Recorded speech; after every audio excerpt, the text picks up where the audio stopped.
Baik, Bolo, kembali di lobi belajar lebih memahami, masih bersama saya Fenty Zulan dan juga narasumber kita kali ini, dan sudah kita saksikan mengenai Viti tentang fasilitas kesehatan di Kota Surabaya. Nah, tentunya kesehatan ini tidak berhenti-berhentinya ya, kita fokus untuk bagaimana caranya supaya lebih baik lagi dalam melayani Kota Surabaya, masyarakat Kota Surabaya maksud saya. Dan di sini sudah hadir kita, narasumber kita yaitu Bapak dari anggota Komisi D DPRD Kota Surabaya, Bapak Haji Jauhari Mustawan. Assalamualaikum. Waalaikumsalam, Mbak Fenty.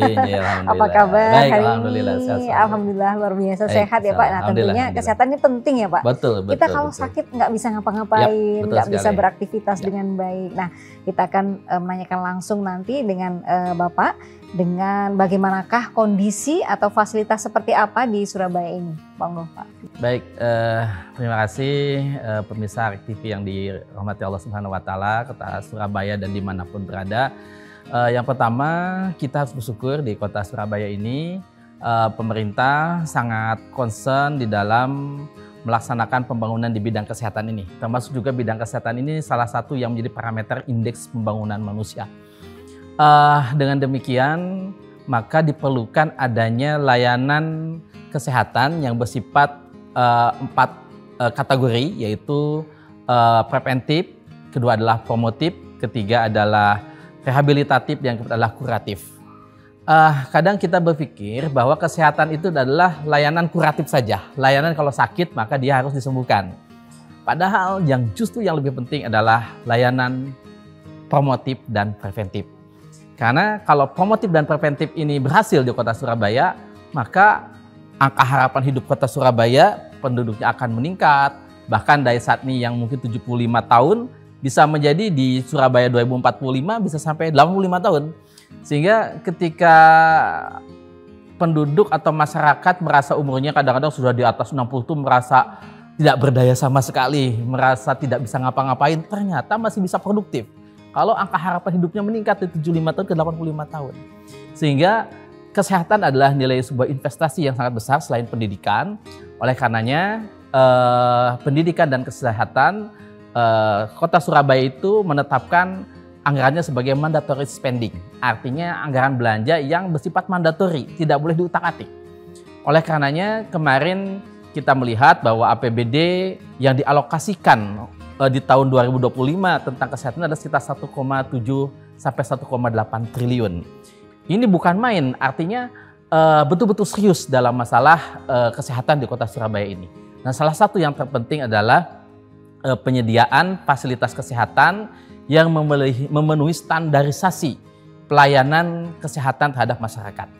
Ada sekitar 63 puskesmas, kemudian 150 lebih puskesmas pembantu, kemudian 3 rumah sakit umum daerah Kota Surabaya, yaitu Rumah Sakit Suwandi, Rumah Sakit BDH, dan Rumah Sakit PEC Surabaya Timur.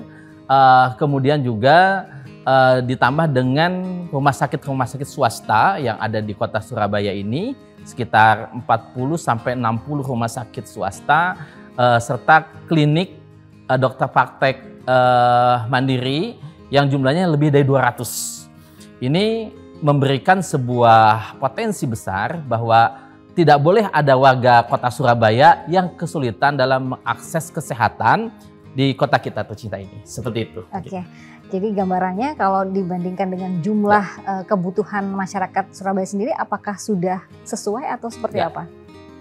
Jadi kalau pertama dari sisi promotif preventif, satu tenaga dokter itu berbanding dengan kurang lebih 5.000 penduduk. Dari 5.000 penduduk itu ada sekitar 10-15% prevalensi atau angka kejadian sakit di Kota Surabaya. Nah, dengan demikian kita melihat bahwa dengan tersebarnya puskesmas sebanyak 63, artinya satu kecamatan kurang lebih ada yang 2, ada yang 1, ada yang 3 mungkin di satu kecamatan tersebut, bahkan dibantu dengan puskesmas pembantu.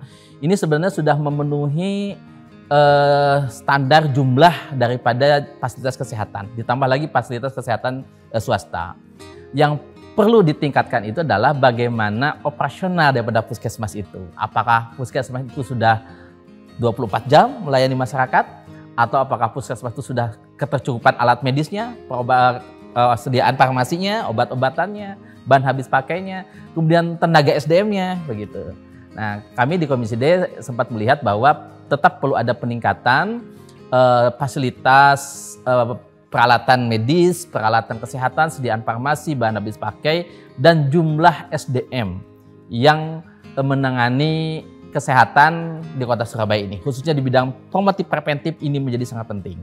Sedangkan untuk masalah fasilitas lanjutan ataupun rujukan fasilitas kesehatan tingkat lanjut, itu kurang lebih pembandingnya adalah 1 bed tempat tidur berbanding dengan 1.000 penduduk.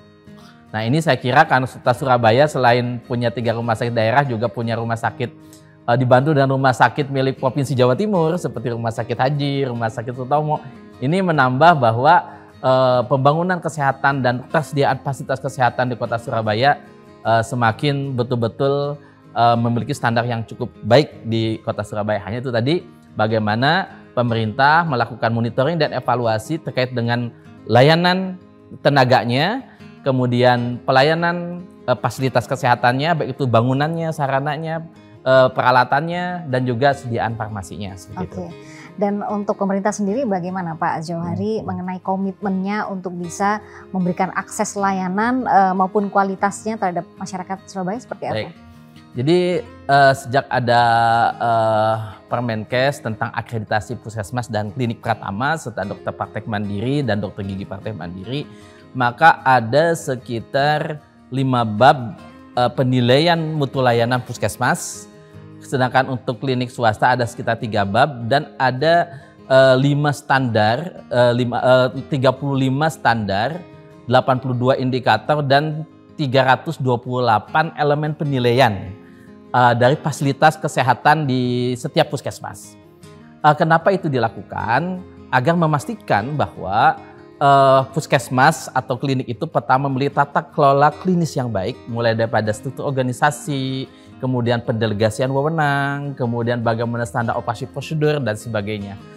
Kemudian yang kedua adalah terkait dengan layanan promotif preventif untuk di puskesmas. Karena puskesmas itu walaupun dia melakukan pelaksanaan kuratif, tapi dia tetap promotif preventif. Menjadikan masyarakat memiliki style yang baik di bidang kesehatan, kemudian pencegahan supaya masyarakat itu tersupport dalam masalah kesehatan sehingga tetap produktif. Walaupun tadi saya sampaikan umur di atas 60 sudah merasa lansia, akhirnya merasa tidak laskar tak berguna istilahnya kan begitu. Tetapi kalau umur harapan hidupnya sampai 85 tahun, ternyata 60 tahun pun bisa diberikan produktivitas untuk di Kota Surabaya ini. Kemudian yang ketiga adalah berkaitan dengan juga mutu dan keselamatan pasien. Nah, ini sangat penting karena apa? Pasien bisa dikatakan safety atau selamat adalah ketika dilakukan oleh SDM yang memiliki kualifikasi di bidangnya.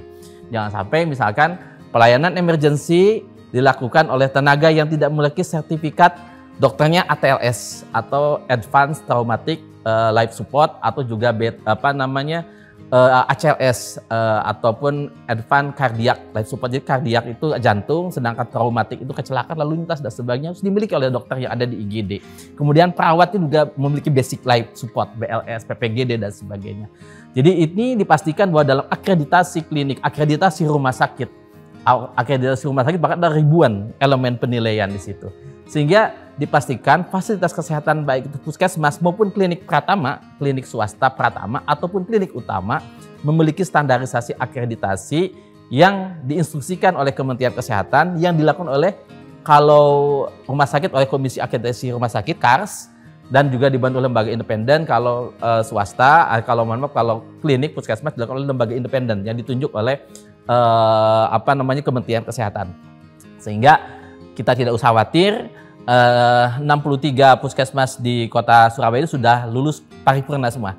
Kan ada tingkat dasar, kemudian madya, utama, dan paripurna. Sehingga masyarakat tidak usah khawatir yang datang ke puskesmas ataupun klinik-klinik swasta semuanya terpantau dan wajib terakreditasi. Puskesmas yang bekerja sama dengan BPJS Kesehatan wajib terakreditasi. Nah, kayaknya luar biasa sekali ya pengalaman itu di Kota Surabaya tentunya. Nanti kita akan bincang-bincang lebih lanjut. Kita jeda setelah yang satu ini. Baik.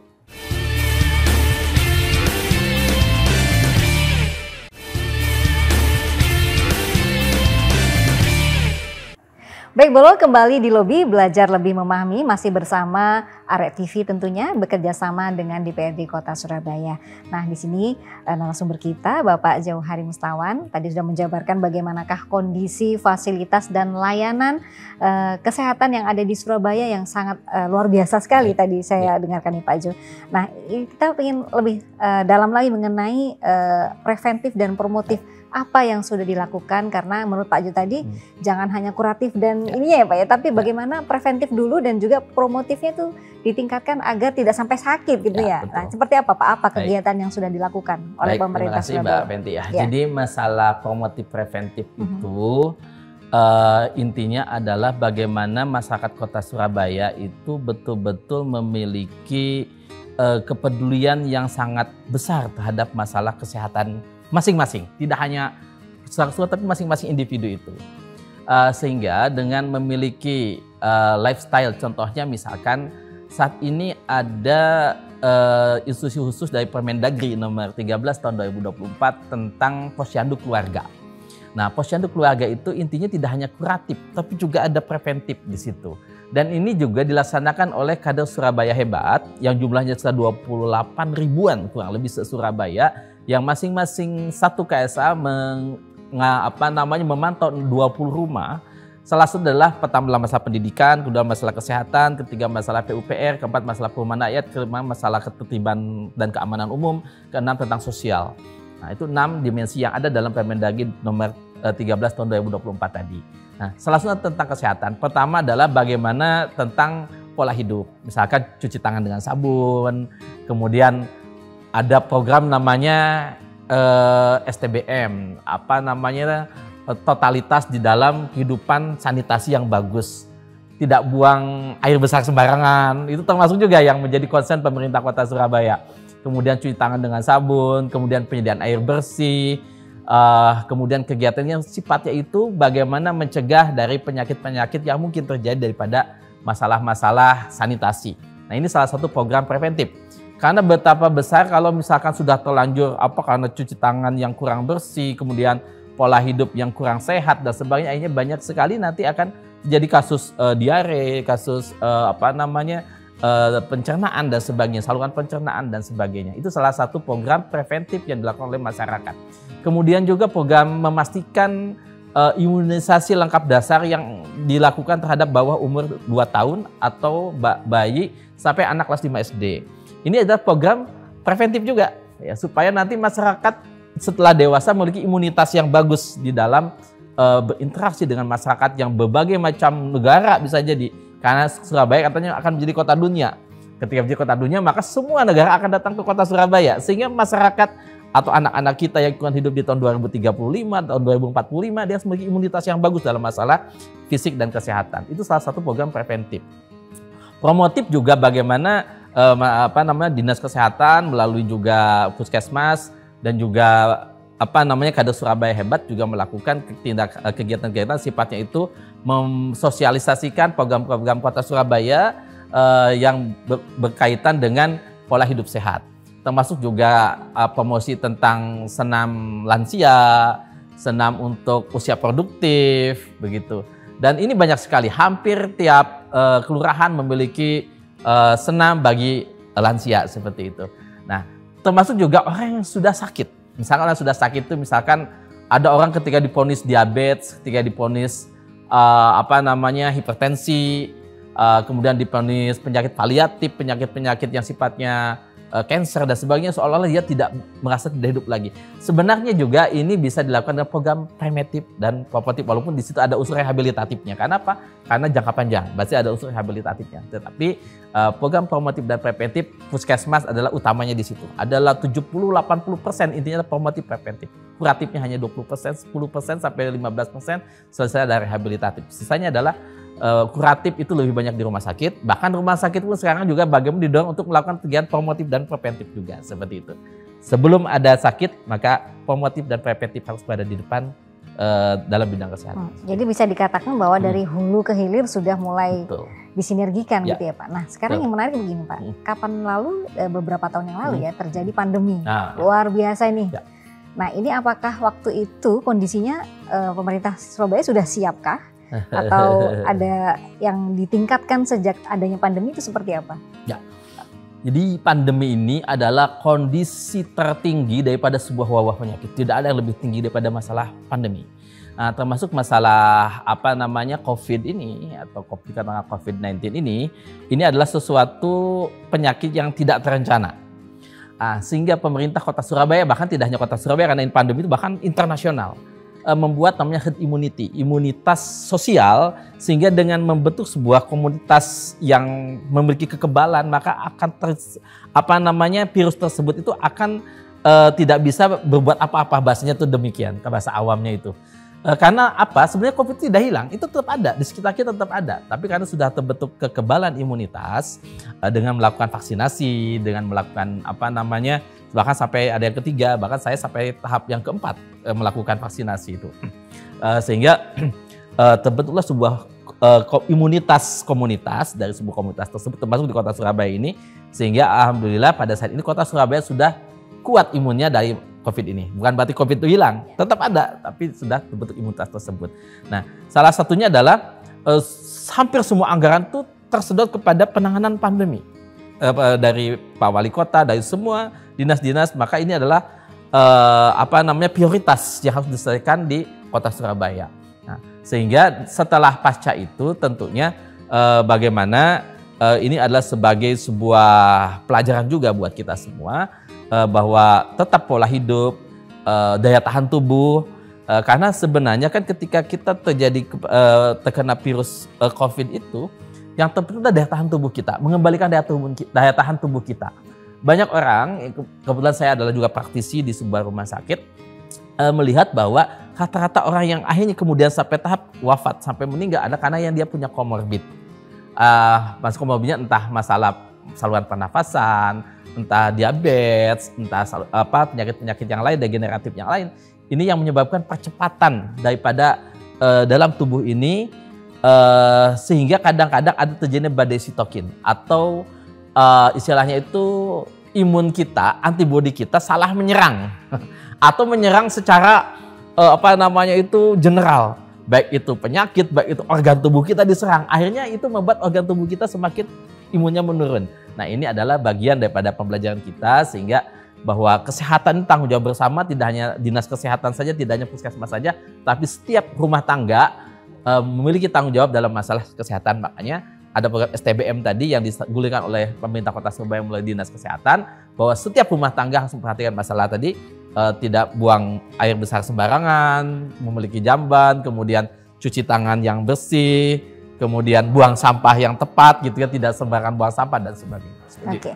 Jadi artinya apabila ada pandemi, kita tidak berharap, tetapi sudah lebih siap dengan kondisi yang terburuk seperti itu ya. Ya, semoga demikian ya, karena kadang-kadang kan penyakit itu datang adalah bentuk yang lain. Kita tidak karena beberapa waktu yang lalu sempat ada isu, ini kayaknya mau ada lagi. Nah, tapi kan tidak terjadi, alhamdulillah tidak terjadi. Ya, insya Allah. Yang penting kita memiliki sebuah gotong royong, sebagaimana visi dalam RPJMD tahun 2021-2006, gotong royong menuju Kota Surabaya yang maju, menjadi kota dunia yang maju, humanis dan berkelanjutan. Nanti di tahun 2025-2029 ada usulan RPJMD yang baru adalah gotong royong sudah menjadi transformasi. Artinya percepatan setiap akses layanan termasuk kesehatan di Kota Surabaya. Oke.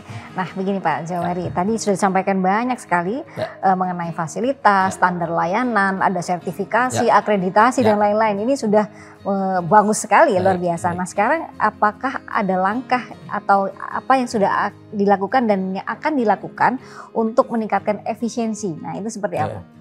Kita berbicara anggaran ini Pak. Ya, jadi pertama sebelum masuk ke efisiensi, justru yang terberat itu adalah masalah brainware. Jadi kalau kita masalah membentuk sebuah sistem, ada sistem informasi manajemen, SIM ya, dengan teknologi informasi, ada masalah prosedur, SOP, masalah peralatan, tapi tetap adalah masalah SDM atau masalah brainware itu yang paling penting.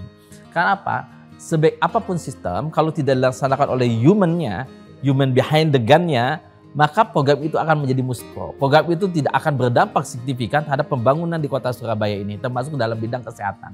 Oleh karenanya itu, monitoring dan evaluasi dari pemerintah Kota Surabaya harus tersistem, haruslah memiliki program monep yang berjenjang dan berkelanjutan. Berjenjang itu artinya di puskesmas monepnya seperti apa, di masyarakat monepnya seperti apa, di rumah sakit monepnya seperti apa, dan itu dilihat daripada indikator kinerja daripada setiap level pelaksana pembangunan bidang kesehatan tersebut. Nah, ketika itu terjadi, jadi orang mengatakan begini, meningkatkan mutu layanan perlu biaya. Dalam jangka pendek kita katakan ya. Ketika mutu layanan itu meningkatkan biaya, tetapi dalam jangka panjang dia akan menyebabkan layanan itu menjadi efisiensi. Karena apa? Semakin mutu layanan semakin bagus, akhirnya tersistem. Semakin tersistem, maka akan terjadi pengurangan waste ataupun waktu yang terbuang menjadi lebih sedikit. Kemudian bahan-bahan habis pakai yang terbuang menjadi lebih sedikit. Karena apa? Orang membuat layanan kesehatan, misalkan perban berapa banyak harus disampaikan, kemudian hal-hal yang lain, itu akan menyebabkan semakin efisien. Karena apa? Orang semakin terampil, oh cukup dengan segini aja sudah cukup untuk memperban luka dan sebagainya. Benangnya juga sedikit yang terbuang dan sebagainya. Itu akan terjadi juga proses efisiensi. Intinya mutu layanan akan berdampak jangka panjang terhadap efisiensi dari sisi anggaran.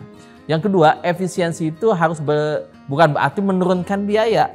Tetapi efisiensi bisa jadi berdampak kepada dengan angka yang sama tapi bisa meningkatkan produktivitas yang jauh lebih besar. Itu adalah masalah efisiensi.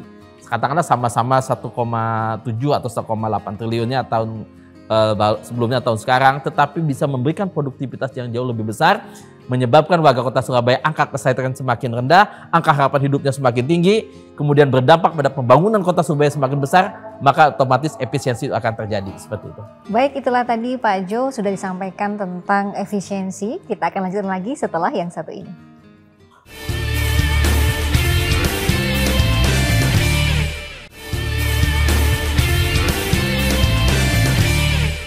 Baik, Bolo, kembali di lobi belajar lebih memahami, masih bersama saya Fenty Zulan dan Bapak Jauhari Mustawan di sini.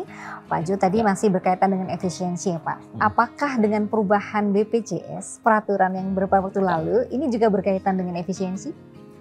Baik, jadi sebenarnya BPJS ini memiliki struktur organisasi tersendiri ya di luar pemerintah kota. Dia langsung bertanggung jawab pada struktur di atasnya sampai pada badan yang langsung berada di bawah presiden.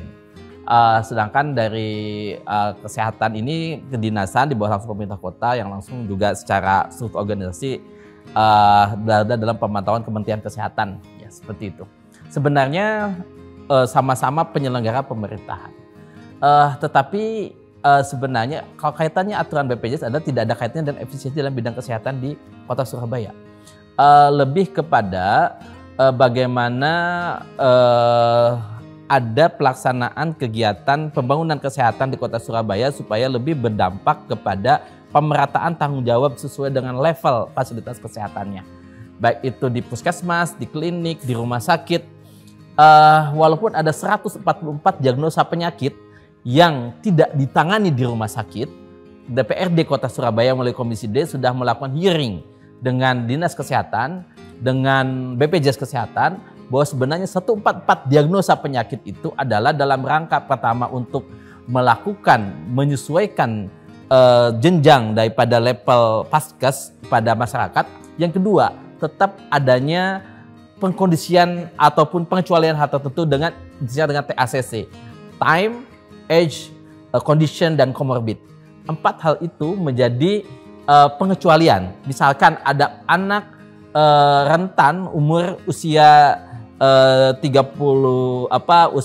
tahun misalkan sekian bulan atau 30 bulan dan sebagainya, di bawah 2 tahun dia panas, sedangkan menurut standarisasi BPJS harus 40 derajat. Baru bisa ditangani di rumah sakit, di emergency rumah sakit. Ternyata dia masih 38, tetapi secara condition, secara comorbid atau secara hal yang lain, age ya, ada hal tertentu yang memberatkan anak itu harus bisa ditangani di rumah sakit, maka itu bisa ditangani di rumah sakit. Termasuk juga comorbid, dia memiliki comorbid tertentu, bisa jadi sama-sama sakit pernafasan. Tapi yang satu punya asma berat, yang satu tidak. Bisa jadi penanganannya berbeda.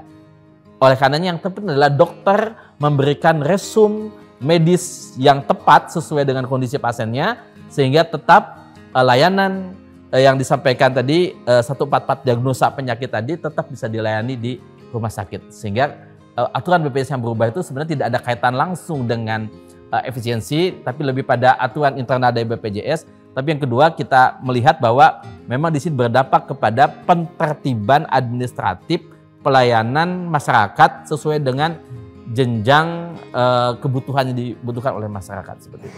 Baik, kalau memang ada beberapa yang tidak bisa langsung ditangani di rumah sakit, harus ke puskesmas dulu, apakah puskesmas sudah siap untuk, mungkin kalau rumah sakit 24 jam IGD-nya, kalau puskesmas apakah sudah seperti itu? Betul, itu yang menjadi catatan kami di Komisi D.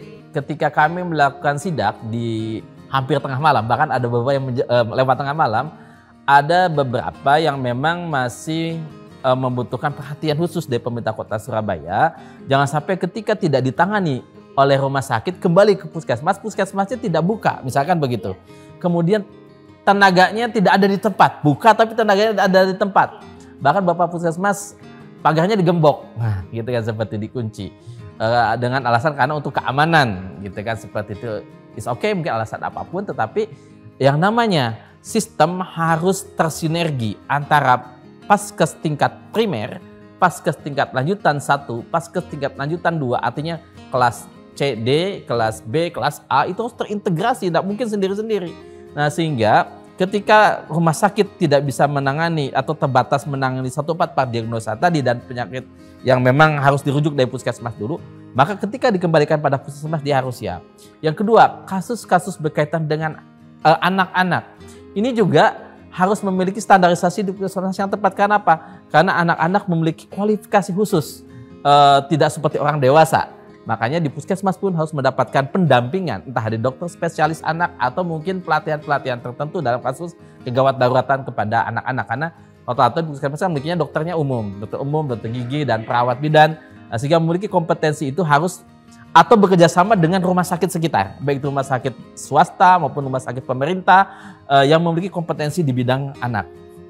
Dokter kandungan untuk persalinan normal mungkin bisa dilakukan di puskesmas, tetapi ketika itu menyangkut masalah adanya kasus fisiologis, kasus patologis, kasus-kasus tertentu di bidang obstetri ginekologi, maka itu perlu pendampingan dari dokter spesialis kebidanan dan kandungan. Nah, kerjasama antara puskesmas dengan rumah sakit, kerjasama puskesmas dengan kolegium kedokteran itu menjadi sangat penting. Kenapa? Jangan sampai masyarakat Kota Surabaya terkorbankan oleh sebuah regulasi dan oleh sebuah kebijakan. Apapun itu, efisiensi apapun itu, maka tidak boleh berdampak kepada keselamatan masyarakat Kota Surabaya terancam. Oleh karenanya, kami dari DPRD mendorong pemerintah untuk memastikan kesiapan puskesmas dalam mengantisipasi ketika ada terjadi masyarakat, ya perubahan kebijakan, perubahan regulasi, dan masyarakat tidak bisa dilaksanakan di rumah sakit, atau juga bisa melaksanakan tetap dilaksanakan di rumah sakit, tetapi disiapkan anggaran cadangan, misalnya begitu. Dan rumah sakit pemerintah harus selalu siap menangani masyarakat Kota Surabaya ketika itu dibutuhkan, seperti itu. Baik, terima kasih Pak Jauhari. Kita akan kembali setelah yang satu ini.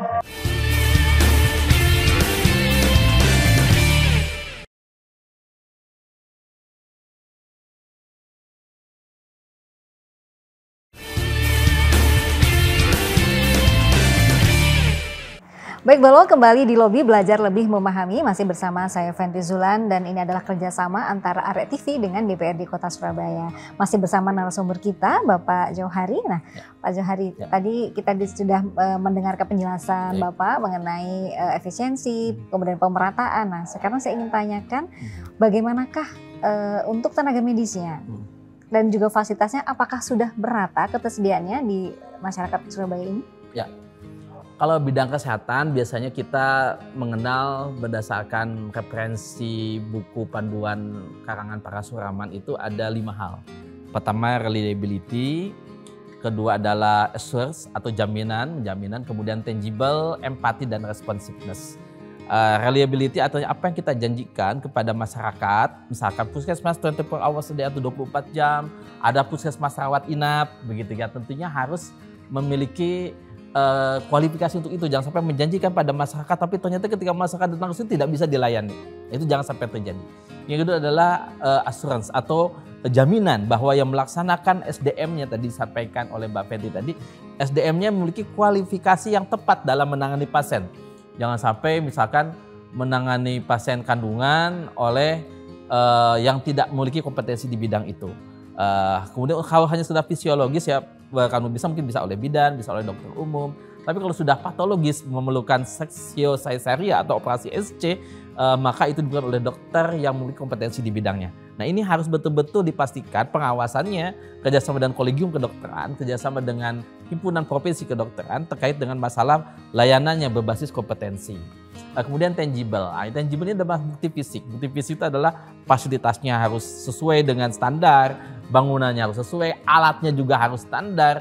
Jangan sampai karena ini pasien BPJS dikasih downgrade benangnya yang susah untuk jangan seperti itu. Tetap harus memiliki kualifikasi standar medis yang tepat seperti itu. Kemudian empati. Nah, empati ini adalah respon daripada tenaga layanan, baik itu perawat, mulai daripada orang yang tukang parkir sekalipun, orang pendaftaran sekalipun, ini memiliki empati karena dengan empati itu salah satu menambah juga kesembuhan daripada pasien yang datang ke tempat tersebut.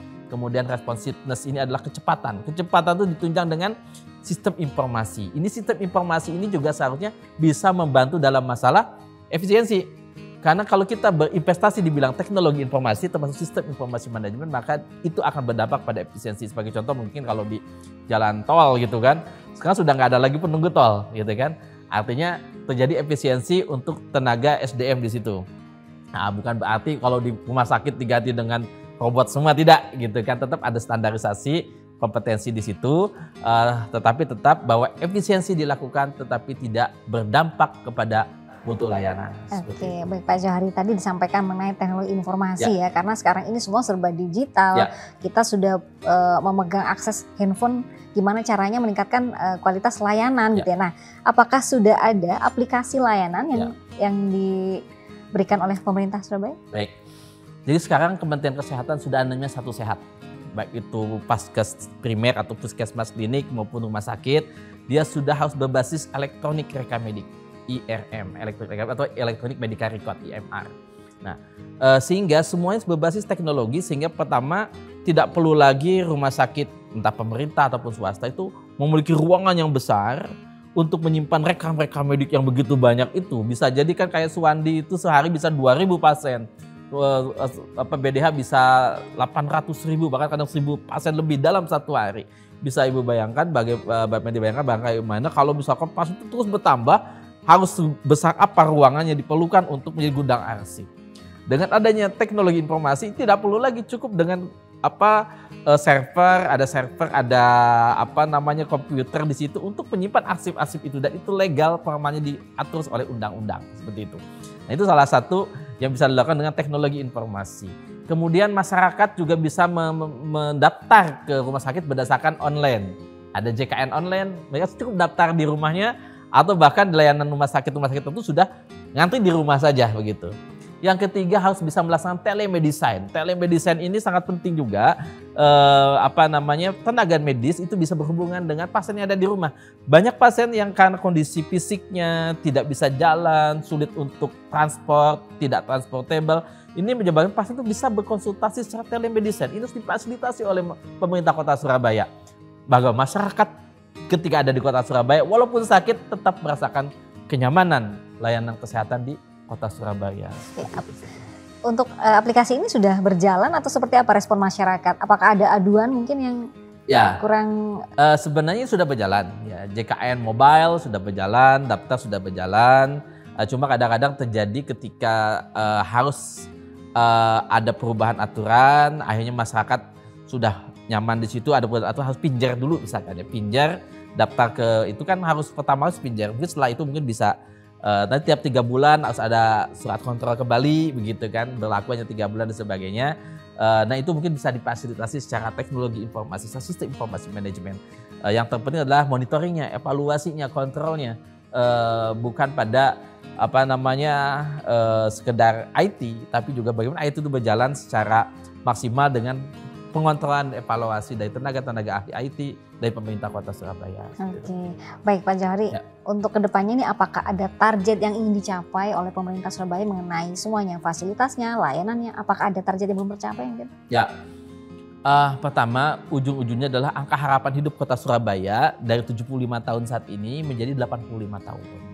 tentunya untuk mencapai angka harapan hidup naik 10 tahun, artinya dari 75 ke 85 dalam kurun waktu 20 tahun kurang lebih ya, Indonesia Emas 2045 atau Surabaya Emas 2045, tentunya pembangunan bidang kesehatan khususnya promotif dan preventif harus berhasil. Nah, sehingga pastikan bahwa kader Surabaya hebat yang mengakses satu orang 20 rumah tadi, bisa dibayangkan kalau satu orang mengakses 20 rumah, ada 30.000 KSH dikalikan 20 berarti kan ada 600.000 rumah. 600.000 rumah, kalau misalkan satu rumah itu ada 4 sampai 5 orang di dalam rumah tersebut, berarti kan sudah mengakses 3 juta, 2 juta lebih sampai 3 juta penduduk kota Surabaya yang terakses di bidang promotif dan preventifnya. Artinya tidak ada satupun rumah, tidak ada satupun masyarakat kota Surabaya kecuali kesehatannya terpantau oleh pemerintah kota Surabaya. Oleh karenanya anggaran, kebetulan saya di badan anggaran juga, saya akan mendorong pemerintah kota Surabaya agar anggaran untuk promotif dan preventif ini di bidang kesehatan semakin diperbesar, sehingga kemudian tenaganya dibekali dengan keterampilan pelatihan yang cukup memadai di bidang kompetensinya, dibekali oleh peralatan yang cukup. Setiap daerah mungkin diberikan kit isinya mungkin ada tensinya, ada alat-alat tertentu yang dibutuhkan, dan itu terkalibrasi. Saya masih menemukan beberapa yang dilakukan, alatnya itu sudah dibeli sampai 2 tahun, 3 tahun, 4 tahun, bahkan 5 tahun yang lalu dan tidak pernah dikalibrasi. Nah, ini juga menjadi catatan agar semua alat yang digunakan untuk memeriksa kesehatan di kota Surabaya harus terkalibrasi. Nah, sehingga inilah kemudian fasilitas kesehatan puskesmas. Ini tahun 2025 ini, kemarin kami sudah hearing dengan Dinas Kesehatan, akan ada rencana penambahan 2 puskesmas di Pegirian dan di Menuan Kulon. Nah, ini saya harap dengan penambahan 2 puskesmas itu harus semakin juga meningkatkan layanan terhadap masyarakat. Kemudian Rumah Sakit Surabaya Timur yang sudah berjalan ini agar dimaksimalkan, agar dioptimalkan apa? Bangunannya sangat bagus, sudah standar internasional, tidak kalah dengan rumah sakit yang ada di Singapura, yang ada rumah sakit yang ada di Malaysia. Yang penting adalah bagaimana perawatannya, bagaimana optimalisasi layanan di Rumah Sakit Surabaya Timur. Dan ada pemerintah kota Surabaya yang saat ini juga sudah melakukan hearing, masih didiskusikan, yaitu ada rencana pendirian Rumah Sakit Surabaya Selatan dan Rumah Sakit Surabaya Utara. Nah, ini yang penting adalah agar rumah sakit yang sudah ada juga maksimal, rumah sakit yang akan ada bisa menambah layanan terhadap masyarakat kota Surabaya khususnya di bidang kesehatan. Dan yang terpenting lagi adalah bagaimana kecukupan anggaran bagi puskesmas di kota Surabaya tercukupi, yaitu untuk SDM-nya, untuk peralatannya, untuk bangunannya, dan untuk sediaan bahan habis pakai yang lainnya, sehingga masyarakat kota Surabaya semakin betul-betul terjaga di bidang kesehatannya, seperti itu. Pak Johari, tadi bicara tentang angka harapan hidup. Kalau kita targetnya pengen nih dari 75 ke 85. Tapi ini ada fakta beberapa kasus justru anak-anak kecil itu banyak yang menderita gagal ginjal. Nah, ini menjadi tren karena waktu itu banyak sekali makanan instan, anak-anak baik itu minuman, makanan kemasan, ini ternyata yang lebih banyak dikonsumsi daripada makanan primer. Nah, itu bagaimana untuk? Betul sekali Mbak Fenty, jadi memang kesehatan itu tidak terlepas daripada lifestyle, termasuk masalah makanan. Jadi ada 2 hal yang terpenting dalam menjaga kesehatan, pertama dalam masalah makanan, kedua dalam masalah olahraga. Ya, olahraga pun harus dipastikan. Jangan sampai misalkan orang sudah di atas 60 tapi olahraganya masih aerobik tiap hari gitu kan. Kecuali masyarakat yang sudah terbiasa dari awal aerobik dan sebagainya. Atau atlet sudah terbiasa lari, itu tidak ada masalah. Tapi kalau misalkan yang tidak biasa lari, kemudian lari jarak jauh. Padahal lari itu terjadi gaya melayang di udara yang menyebabkan tumbukan antar sendi. Itu yang menyebabkan kadang-kadang olahraga kan sehat tapi kenapa jadi sakit? Karena apa? Salah dalam menerjemahkan itu tadi. Nah, masalah makanan ini saya setuju sekali Mbak Fenty, oleh karenanya terkait dengan makanan ini agar pemerintah Kota Surabaya melalui Dinas Kesehatan program makanan bergizi di sekolah-sekolah agar terpantau dengan baik bahwa yang beredar di sekolah, yang beredar di masyarakat adalah makanan-makanan yang memang dibutuhkan oleh masyarakat, bukannya sekedar enak. Kemudian juga investor atau pengusaha-pengusaha makanan juga akan memperhatikan sekali masalah kesehatan ini. Kita melihat orang-orang yang sudah sepuh itu kan umur ada yang sampai 90 tahun, bahkan ada yang 100 tahun tetap masih sehat begitu. Karena apa? Karena pola makannya yang sehat, pola makannya yang baik seperti itu. Sekarang Oleh karenanya perlu ada kerjasama dengan BP POM, pengawasan obat dan makanan, masalah zat-zat sintetik, zat tambahan makanan, kemudian juga makanan yang beredar di kota Surabaya ini harus betul-betul terrekomendasikan beredar untuk kesehatan generasi penerus kita. Dan itu tidak lepas daripada kecukupan mulai dari ASI-nya. Ketika bayi lahir kan banyak yang nggak dapat ASI juga gitu kan, malah dikasihkan sapi gitu kan, seperti itu. Nah ini IMD, inisiasi menyusui dini, ini menjadi penting di fasilitas kesehatan. Kecuali memang bayi yang memang membutuhkan karena alergi, karena mohon maaf misalkan ASI dari ibunya tidak keluar, itu boleh dibantu terlebih dahulu. Tapi jangan seterusnya, itu tetap harus ada pengarahan kepada IMD, inisiasi menyusui dini dan sebagainya. Nah ini yang perlu kita perhatikan, saya sangat setuju sekali. Makanan yang berada di kota Surabaya sangat erat kaitannya dengan pembangunan kesehatan kota Surabaya. Baik Pak Jauhari, Ya. nanti akan ada satu segmen lagi, saya akan menanyakan bagaimanakah PR besar apa yang masih menjadi kendala saat ini untuk kota Surabaya. Jangan dijawab dulu, kita akan saksikan setelah yang satu ini. Baik.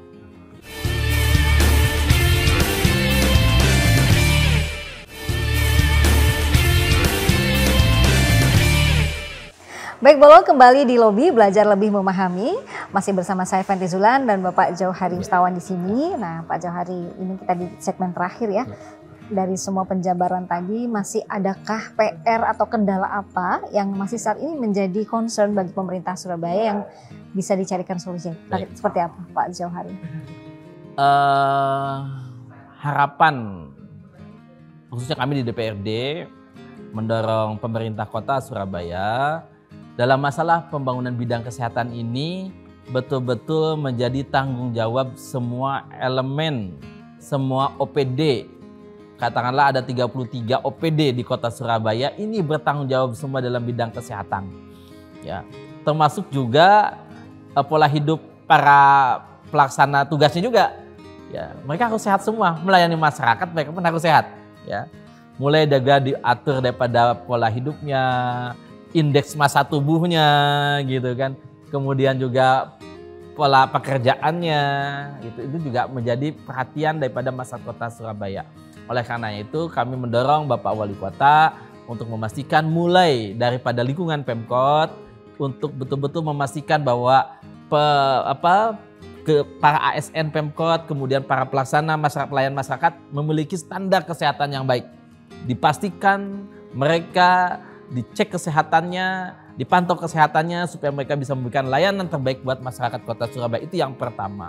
Kemudian yang kedua adalah ketika kesehatan ini menjadi sebuah tanggung jawab milik bersama, makanya tidak ada kata lagi ketika masyarakat bertanya BPJS ke kelurahan, tidak ditolak. Kemudian udah datang aja ke puskesmas, puskesmas datang, di sini tempat kesehatan, datang ke kelurahan, tidak ada masalah begitu lagi. Karena apa? Kesehatan tanggung jawab bersama, sama seperti pendidikan, masalah pangan, itu masalah semua tanggung jawab bersama. Sehingga programnya sudah bagus terkadang, tapi monitoring evaluasinya ini yang harus jadi titik tekan. Kenapa? Lurah, camat diberikan tanggung jawab untuk memastikan 6 kebutuhan dasar tadi, pendidikan, kesehatan, perumahannya, perumahan rakyat, PUPR-nya, ketertiban umumnya, sosialnya, 5 hal ini harus betul-betul menjadi tanggung jawab camat dan lurah yang ada di sekitarnya, termasuk masalah kesehatan. Sehingga jangan sampai ada camat dan lurah tidak tahu masyarakatnya itu kesulitan mengakses kesehatan. Nah ini adalah menjadi tanggung jawab pemerintah kota Surabaya untuk mendorong camat dan lurah memperhatikan kesehatan warga kota Surabaya. Yang ketiga adalah bagaimana KSH yang sudah dibentuk ini agar dioptimalisasikan. Dengan apa dioptimalisasikan? Dengan diberikan pelatihan yang cukup, yang memiliki 25 standar kompetensi, ada yang lulus purna, ada yang lulus madya, ada lulus paripurna. Nanti ada 3 pin di situ. Kalau paripurna dikasih 3 pin, kalau ada madya dikasih 2 pin, purna hanya 1 pin, misalkan seperti itu. Nah ini dipastikan terpantau, terkontrol sehingga mereka optimal di masyarakat. Jangan cara apa? Dibekali kit, dibekali alat-alat yang cukup. Jangan sampai mereka disuruh bekerja di masyarakat tapi tidak diberikan alat yang cukup. Nah, sehingga hulu hilirnya tercapai, kemudian hulunya tercapai di bidang kesehatan, hilirnya adalah bagaimana rumah sakit yang didirikan di kota Surabaya ini, baik itu pemerintah maupun swasta, dan swasta kalau bisa ditekankan betul untuk bisa mau melayani BPJS Kesehatan. Jangan sampai ada rumah sakit swasta yang walaupun seaturan tidak diwajibkan, memang seaturan tidak diwajibkan, tapi secara etika rumah sakit yang ada di kota Surabaya ini didorong untuk betul-betul tetap bisa melayani masalah kesehatan, bekerjasama dengan BPJS Kesehatan, maksudnya demikian. Nah, oleh karena itu tidak ada celah lagi bahwa kecuali pemerintah kota Surabaya dengan Paskes kesehatannya, dengan SDM-nya, dengan segala kebijakannya bisa mencapai umur harapan hidup dari 75 tahun ke 85 tahun. Indonesia emas, Surabaya emas bisa dicapai oleh generasi-generasi yang saat ini masih SMP, SMA, itu akan meneruskan perjuangan para pemimpin di kota Surabaya pada saat ini, dan bidang kesehatan insya Allah menjadi salah satu bidang pilar utama dalam membangun kota Surabaya dan mencapai visi misi kota Surabaya, saya kira. Nah, untuk itu pengawasannya seperti apa Pak Johari agar semuanya bisa berjalan dengan lancar untuk monitoring? Ya, pertama melalui Dinas Kesehatan ini betul-betul ada sistem pelaporan intens, katakanlah aplikasi Sayang Warga itu dilakukan pemantauan. Yang kedua, pastikan bahwa aplikasi Sayang Warga diinputkan dengan data-data yang real di lapangan. Jangan sampai KSH atau Puskesmas atau yang lainnya takut melaporkan apa adanya. Karena kalau udah takut, supaya nilainya bagus, baguskan aja.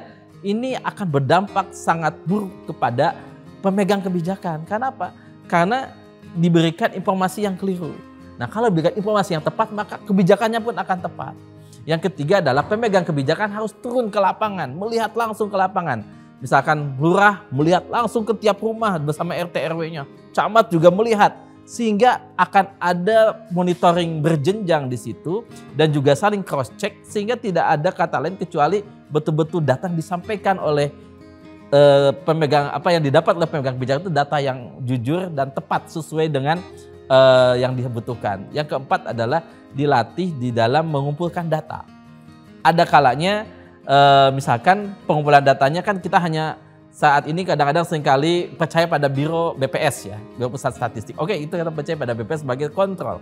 Tapi juga kita harus melihat di lapangan apakah betul data BPS itu sesuai dengan kondisi yang ada di lapangan. Oleh karena KSH dilatih untuk mengumpulkan data secara tepat, memberikan data secara tepat, dan juga menganalisa data kalau diperlukan seperti itu. Oke, jadi luar biasa sekali ya, semua stakeholder terlibat. Dan ini tanggung jawab bersama untuk kesehatan, fasilitas maupun layanan kesehatan di Surabaya, dan bagaimana pengawasannya pun demikian, sehingga warga masyarakat Surabaya diharapkan bisa mendapatkan fasilitas dan layanan yang terbaik. Satu lagi sebelum saya lupa, setiap kepala rumah tangga itu juga diwajibkan melaporkan tentang kondisi kesehatannya di masyarakat, sehingga setiap rumah terpantau kondisi kesehatan. Melaporkannya melaporkan melalui RT-nya, melalui KSH-nya, jangan ditutup-tutupi. Ada kan ketika KSH biasanya kan mudah masuk ke masyarakat yang level middle low.